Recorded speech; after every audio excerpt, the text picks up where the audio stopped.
Donc, on est aux 2 points. La Met Gimel, la Moudbet, aux 2 points. Dîner, Nefashot. Donc, vous vous souvenez, pour replacer un petit peu le contexte, qu'il y a des différences à faire entre les procès qui portent sur des litiges d'ordre financier, d'entre ceux qui portent sur des problèmes qui peuvent aboutir à la peine capitale. Donc, on n'est pas du tout dans la même rubrique. Et donc, il y a une liste de différences que la Mishnah avait répertoriée. Il y avait 10 mesures, en fait, l'idée globale, qui vont dans le sens de l'exemption. On s'emploie, on essaye de ne pas aboutir à l'application de la peine capitale. C'est pour ça que, pour ce qui est de l'ordre de dîner nefashot, il y a un tas de détails et de choses qui sont propres à ces dynimes-là, qui sont mis en œuvre pour essayer, tant que se peut, de ne pas appliquer la peine capitale, même si en théorie, la Torah en parle et en parle souvent. Mais concrètement, voilà, les Chachamim, comme je vous l'ai dit, ils sont venus expliquer, comprendre du pasouk Veitzilu et Aeda, non, Veitzilu et Arotsear. C'est un pasouk qui en fait ne parle pas du tout de celui qui est. Enfin, on parle du Rotsear, celui qui aurait tué de façon involontaire. Et donc, il faut le prendre en charge et voir, juger, est-ce que c'est involontaire, est-ce que c'est volontaire. En tout cas, on ne va pas le laisser livrer à un lynchage. Donc, la Torah formule, Veitzilu Arotsear, on sauvera le meurtrier qui a pu être un meurtrier involontaire, etc. Et donc, de ce Veitzilu, de ceux, ils sauveront le Rotsear, l'assassin. Hein. Les Chachamim, ils l'étendent, ce principe, à tous les cas où quelqu'un est concerné par la menace de la peine de mort. Même si, voilà, même si la vera qu'il a fait, elle est claire, elle est manifeste, elle n'est pas sujet à équivoque ni quoi que ce soit, on s'emploie de toute manière à trouver un échappatoire. OK. Ce qu'on avait rapporté, l'une des différences qu'il y avait, il y en a 10 qui étaient répertoriées dans la Mishnah. Une d'entre elles, c'était que, c'est ce qu'on avait traité hier, avant-hier, c'est que pour dîner mamonote, pour ce qui est de l'ordre des litiges financiers, une fois que le psak, la sentence a été donnée, ce n'est pas irréversible. En tout cas, on avait vu dans quel cas ça l'est, dans quel cas ça ne l'est pas. Mais en théorie, si on s'aperçoit qu'il y a une erreur qui a été faite à l'avantage de l'une des parties, eh bien, on va réouvrir les débats pour accuser celui qui a été innocenté dans un premier temps, ou bien pour condamner celui qui avait été innocenté par erreur. Dans Dîner Mamonot, c'est comme ça. Dans Dîner les Fachotes, dans ce qui porte sur la peine capitale, c'est pas la même chose. On peut réouvrir les débats pour l'innocenter finalement, donc le sauver, alors que dans un premier temps, on a pensé que la peine de mort, elle devait le concerner, elle devait lui être appliquée. Si finalement on se dit non, attends, il y a peut-être un truc qui permettrait de l'exempter, on réouvre. À l'inverse, s'il a été innocenté et qu'il y a un élément nouveau qui est apporté qui irait dans le sens de la condamnation, dans ce cas-là, non, ça y est, c'est trop tard. Il a été innocenté, il a été innocenté. Okay. L'appel, il est que favorable. En fait. L'appel est favorable. Voilà. L'isrout vélo lichova, d'accord, en faveur et non pas en défaveur. Allez, prenez dans les mots. Dîner nefashot. Donc, les dîners nefashot qui portent sur les procès qui portent sur la peine capitale, c'est-à-dire l'enjeu, ça peut être l'exécution. Ouais. Talou Rabanan, donc on a enseigné. Minaïn le yotse mi bet din chayav, d'où sait-on que celui qui sort du bet din chayav, qui a été, voilà, on a tranché, il est coupable. Ve'amar echad, et un dit, yeshli le lamed alav zrut, j'ai finalement un argument qui irait en sa faveur. Yeshli, j'ai les lamed à enseigner, alav, sur lui, zrut, un mérite, quelque chose de méritoire. Minaïn, d'où sait-on chez Marzirinoto qu'on va donc ramener, qu'on va réouvrir le débat. Talmud Lomar, c'est ce que vient apprendre. C'est le passou qu'on a eu dans la paracha de ce Shabbat. Voilà. Voilà. Il y a marqué, là c'est une technique de l'Agma, j'ai eu l'occasion de vous le dire. L'Agma, elle va en fait un peu censurer le passou parce que dans le passou, c'est marqué, ça commence Midvar Sheker Tichak, éloigne-toi du mensonge en un, Venaki Vetzadik al Taharog, et le Naki et le Tzadik ne tuent pas. Donc Venaki est le propre, alors propre dans le sens qui est innocent véritablement, qui intrinsèquement n'a rien à se reprocher. On verra, Vetzadik. Là, la Gemara, elle s'intéresse à la partie exclusive de Naki altarog, même si c'est marqué Venaki dans la Torah. Hein. Naki ne tue pas. Donc, ça vient d'apprendre que si véritablement il est innocent, tu ne peux pas le tuer, même s'il a été condamné en première instance, parce que tu ne vas quand même pas tuer quelqu'un qui est propre, qui est innocent. Ou Minaïn, et d'où sait-on? Les Yotsemi Bet Din Zakai, que celui qui sort du Bet Din, Zakai, innocenté. Mais là, innocenté, non pas parce que dans la réalité, il n'était pas véritablement coupable, mais c'est que dans les débats, on a tranché en sa faveur, il a eu de la chance. Ve'amar Echad, et l'un a dit, suite à la sentence qui était en sa faveur, Yeshli Lamed Alav Sprova. Non, mais finalement, il y a un truc nouveau, un nouvel élément qui va complètement en sa défaveur et qui pourrait aboutir à sa condamnation. Minaïn, d'où sait-on? Chez Enmar Zirinoto, qu'on ne va pas réouvrir donc les débats, Talmud Lomar, c'est ce que vient d'apprendre le deuxième terme, Sadik al Taharog, puisque dans le Passouk, il y a donc là le cumul de ces deux termes, Venaki, Vetsadik al Taharog, le Naki et le Tsadik ne tuent pas. Rashi explique que donc, le Naki, ça détermine. Venez, on va dans Rashi, ça encore mieux. Naki, c'est au milieu du Hamoud à peu près. D'accord, c'est 3-4 lignes plus bas par rapport au niveau de l'Agmara où on est là. Naki, donc le propre. Mashma, Naki s'entend, se comprend comme signifiant minachet, de la faute. Bémet, il n'a pas fauté. C'est-à-dire que son chef d'accusation n'a pas de raison d'être le concernant. Ve'afalpish litraev badin, même s'il a été condamné au din, puisqu'il est Naki, donc il y a un argument qui va en sa faveur, on va réouvrir parce qu'au final, il est Naki, il est propre. Ouais, exactement. Tzadik, le tzadik, mashma, sa sentence, ça signifie quoi? Chez Nitztadek Badin, qui a été, vous vous rappelez ou pas, je vous avais expliqué, voilà, que le tzadik et le rachat, parfois employés dans la Torah, ça n'est non pas le tzadik, voilà, exactement, le tzadik qu'on s'imagine avec une grande barbe, un tzadik près de Dieu, non. C'est comme ce que je vous dis, ce que le Ramban explique dans Charagmoul par rapport à Rosh Hashanah, là, sur le Passouk, sur le livre des tzadikim, d'accord, à Rosh Hashanah, on est inscrit les tzadikim dans le livre de la vie, les Rechaim dans le livre de la mort, on a un truc, etc. D'accord. Et là, il dit encore Moshe Rabbeinu, à la fin de sa mort, il a été dans le livre des Rechaim pour être inscrit dans le livre de la mort. Non, c'est dans le terme, comme ce que la Torah dit, ils innocenteront le tzadik, ils accuseront le rachat. Celui qui a raison, celui qui a tort, c'est un jugement. On innocente, on condamne, ok? C'est tout, c'est ça le truc. Donc Rachid dit là, le tzadik en question, c'est bien qu'il ait été innocenté, c'est-à-dire que la prononciation de sentence, elle a été à son avantage. Badin, Ve'afalpi chez Naki, bien qu'il ne soit pas Naki, bien qu'il ne soit pas Naki de la faute, bien qu'en réalité, il est, oui, transgressé l'interdiction qui. Ouais. Dans ton histoire de Moshe, là. Ouais. Il faut bien qu'on meure un jour. En effet, tout à fait. Alors, exactement, c'est la preuve, tu as raison, c'est ça, c'est la preuve. C'est pas parce qu'il est... Exactement. C'est pas que tout le monde meurt parce que, Dieu, il a attendu le moment où enfin il était rachat pour pouvoir l'inscrire dans les Derechaim. Non, d'accord. Le plus grand des tzaddik, à un moment donné, il sera dans ce livre-là, de toute manière. Ok. Voilà. Ok. Donc voilà, c'est pourquoi on ne réouvre donc qu'à l'avantage de celui qui a été condamné dans Dîner Nefashot et pas au désavantage. Oui, tout à fait, bien sûr, c'est juste pour vous remettre dans le bain. Ouais. Amar, voilà. Amar Rav Barashi, il a dit Rav Barashi, les Messites, et c'est l'inverse pour le Messite. Messite, vous vous souvenez, c'est celui qui encourage à la Avodazara, celui qui veut détourner d'autres personnes à donc faire Avodazara. Et à son sujet, la Torah elle est particulièrement sévère, parce que la Torah formule, directive, c'est écrit L'otachmol velotechase alav, n'aie pas pitié et ne le recouvre pas. Voilà, ne le couvre pas, n'essaie pas de l'innocenté. Vous voyez qu'il y a cette espèce de répétition-là. N'aie pas pitié, ne le recouvre pas. Donc, pour le Messite, dans un cas comme dans l'autre, on ne réouvre pas en sa faveur. Oui, d'accord. Alors, vous vous souvenez ce que je vous ai ramené au nom du Sanhedrin Tana, je crois, qui expliquait. Il y avait un autre cas, cependant. Que quoi? À part le Messite, il y avait un autre. Il y en avait un autre, on l'a vu, non? Un deuxième, quoi, pour qu'on ouvre. On ne rouvre pas. Le Messite. Il n'y a que le Messite. Ouais, c'est le Messite. Ouais.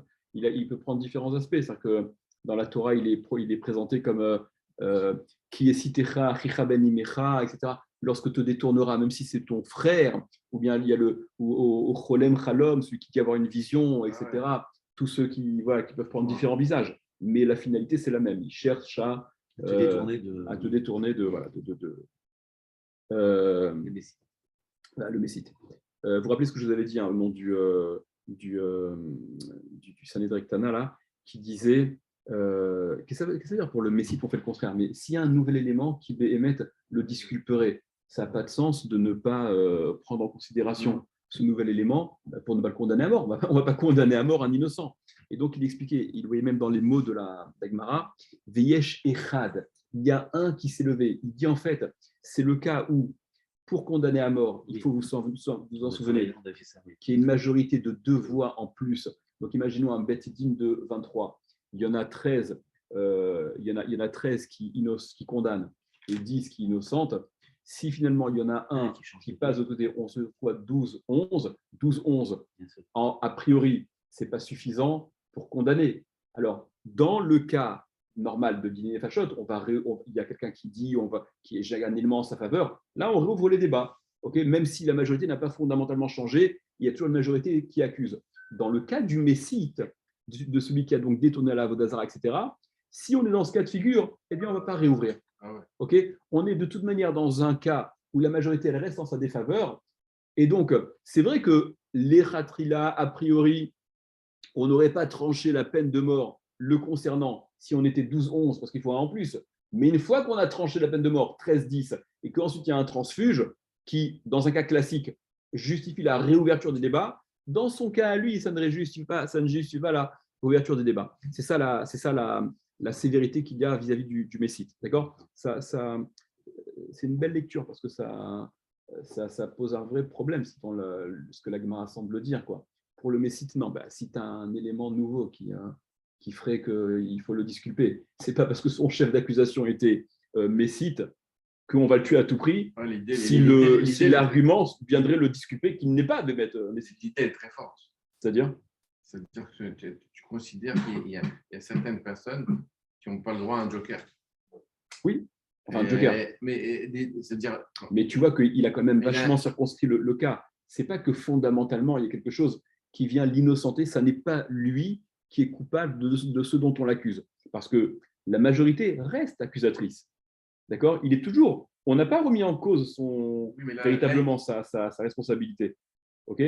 Oui, mais on peut pas le fait de ne pas ouvrir, c'est dire que c'est quelque part dire tu as des personnes qui peuvent faire tchouva, non, on ne peut pas ouvrir. Que dans un cas, s'il y en a un seul écart. Après, l'histoire de faire tchouva, tu vois, ça tu peux le dire sur tous les cas de peine de mort. D'accord ? Le type, il a fait tous les cas pour lesquels la Torah prévoit la peine de mort. D'accord ? Et avant d'être exécuté, mais je fais tchouva, les gars, tu vois. La tchouva, c'est fait là, c'est bien, mais on peut pas. C'est pas un échappatoire, quoi. Non. Dans ces cas-là, il n'y aurait jamais l'application de la peine de mort, quoi. À part le rachat sincère et honnête et qui, face au bourreau, maintient sa richoute. D'accord ? Mais bon, c'est bien ça. Okay. Allez. Ok, donc voilà, l'inverse pour le Messie. Rav Kahana, Matne, Rav Kahana, lui, il apprend ça concernant le Messite, donc celui qui invite et qui essaie de détourner à la Vodazara, du fait que la Torah, elle est formulée Ki harog tahar genu. D'accord ? Parce que la suite de cette paracha-là, qui est cité Achicha ben Imicha, lorsqu'il te détournera, Achicha ben Imicha, le fils, ton frère, le fils de ta mère, d'accord ? Obincha, obitecha, et même si c'est ton fils, ta fille, d'accord, etc. Tous ceux qui seront dans cette démarche d'inciter à la Vodazara, donc l'otachmol, velotechase alav, n'aie pas pitié, ne couvre pas, n'essaie pas de cacher le truc, etc. D'accord ? Et la Torah dit Ki harog tahar genu, car tuer, tu le tueras. Donc il y a cette espèce d'insistance là, c'est pas stam, on le tue, c'est Ki harog tahar genu. Tahar genu, tu le tueras lui. Ouais, tahar genu, taharog auto. Ouais. Pourquoi ? D'accord ? C'est une contraction dans le temps. D'accord ? Ouais, la contraction. Non. D'accord ? Donc, il y a cette espèce. Nous, tu as nous, Targenu. Comment traduirait en hébreu moderne ou dans la Torah ? En hébreu moderne, c'est vrai. Targenu, c'est propre, c'est un retour. Oui, mais là, c'est le nous, c'est lui, quoi, dans la Torah. Qui a rog Targenu. Yadratiebo barishona. À ce niveau-là, c'est un peu. Il y a une petite différence. Yadratiebo barishona. Ta main tiebo sera en lui, au singulier. Barishona, c'est ta main, la première, qui exécutera la sentence. Toi, le témoin, quoi. Hein. Okay.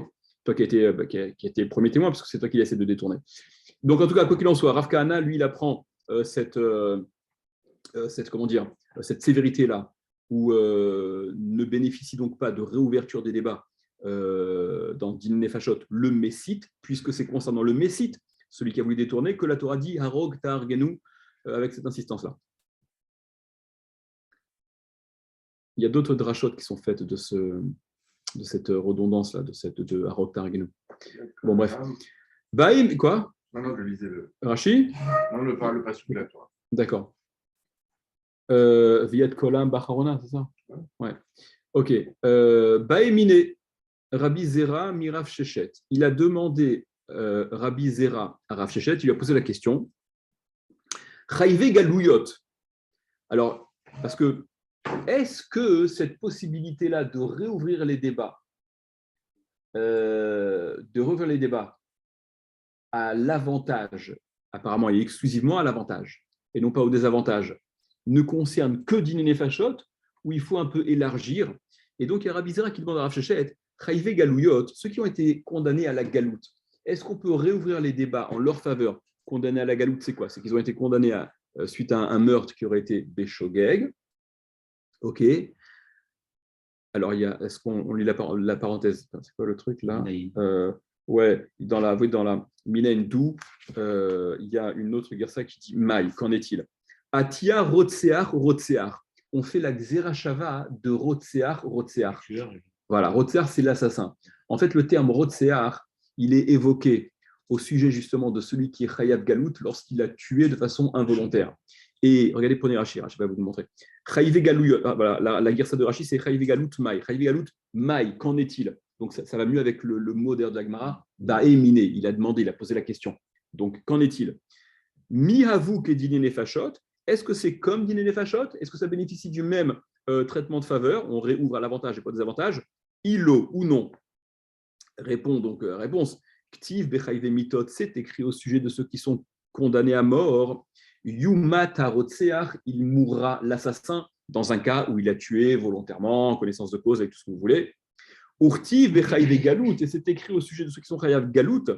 Lanus Shama Rotseach, pour s'enfuir là-bas, dans la ville de refuge. Rotseach, l'assassin Béchogeg. Donc il y a une Xerashava, de la même façon que l'assassin qui est condamné pour un meurtre. Donc on est vraiment dans le domaine du Din Nefashot. Il est soumis à ce traitement, à ce régime-là dont on a parlé. Ainsi en est-il pour le Chayav Galout. Il peut aussi bénéficier d'une ouverture de débat en sa faveur. Ouais, c'est la Xerashava. Chayive Malkiyot, les cas de Chiyuv Malkout, ceux qui sont Chayav Malkout. Donc vous vous souvenez que la peine de Malkout, c'est celle qui vient sanctionner la majorité des transgressions de la Torah. Donc Maï, qu'en est-il? Eh bien, même principe. Atia Racha, là il y a une Xerashava avec le mot Racha cette fois-ci. C'est quoi? Il y a donc le mot Racha qui est employé concernant celui qui est Chayav Malkout, et il y a le mot Racha qui est employé concernant celui qui est aussi Chayav Mita. Regardez Rashi. Racha, Ktiv Bedine Nefashot, c'est écrit au sujet de Dine Nefashot. Asher ou Racha Lamout, celui qui est Racha et qui doit donc mourir à cause de sa mécréance, à cause de la transgression qu'il a, qui était très grave et qui lui fait encourir la peine de mort. Urtiv Bechaïve Malkout, et c'est écrit au sujet de ceux qui sont Chayav Malkout. Vehaya imbin hakot aracha, ce sera dans le cas où il est Chayav Malkout, le Racha, celui qui aura donc été condamné à la peine de Malkout. Donc Racha, Xerashava, de la même façon que dans Din Nefashot, on réouvre à l'avantage de celui qui a été condamné et pas au désavantage. Ainsi en est-il au sujet de la peine de Malkout. Ok, Xerashava. Je vais le voir jusqu'au 2 points, c'était une ligne. On est arrivé aux 2 points, c'est les 2 points. Hein? Ah non, parce que voilà, Tanya Namiachi, une braïta, voilà, c'est simplement. Tanya Namiachi, on a enseigné dans une braïta la même chose. Chayive Galouyot Minaïn, les cas de Chiyuv Galout, d'où sait-on que voilà, c'est le même principe que les Din Nefashot, on réouvre à l'avantage et pas des avantages. Atia Rotsear, Xerashava Rotsear, comme on a expliqué. Chayive Malkout, les cas de Chayav Malkout, Minaïn, d'où sait-on? Atia Racha, c'est la Xerashava de Racha,